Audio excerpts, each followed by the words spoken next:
আজকে জনাব তারেক জিয়া সাহেব মার্কব পাশে লাশের পাশে বসে বসে কোরআন শরীফ পড়তেছে, আমার কি দৃশ্যটা ভালো লাগছে।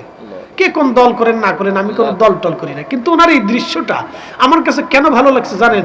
এত ফতোয়ার ভিড়ে উনি কিন্তু ওনার নীতি ছাড়ে নাই, এই জিনিসটা কিন্তু ভালো লাগছে। আমি রাজনীতির ফাংশনে আসিনি, রাজনীতি বাদ দিয়ে দেন। জনাব তারেক জিয়া সাহেবের এই জিনিসটা আমার কাছে খুব ভালো লাগছে যে উনি মায়ের লাশের পাশে বসে, মার জন্য বসে বসে কোরআন শরীফ পড়তেছে। ওই যে লামাযাবিরা ফতোয়া দেয় বেদাত, উনি কিন্তু এই বেদাতের এই ফতোয়ার দিকে উনি তাকান নাই, উনি আল্লাহর কোরআন তেলাওয়াতের দিকে তাকাইয়া মার পাশে বসে কোরআন শরীফ পড়ছে। কথা ঠিক আছে কিনা? তাহলে উনি ওনার নীতির উপরে অটল আছে। আলহামদুলিল্লাহ বললেন না, আরো জোরে বলেন আলহামদুলিল্লাহ। আমার কাছে এই জিনিসটা ভালো লাগছে। আপনি রাজনীতি সেটা আপনাদের ভিন্ন বিষয়, কিন্তু এই ইবাদতের এই ফাংশনটা আমার কাছে ওনার এই দিকটা ভালো লাগছে।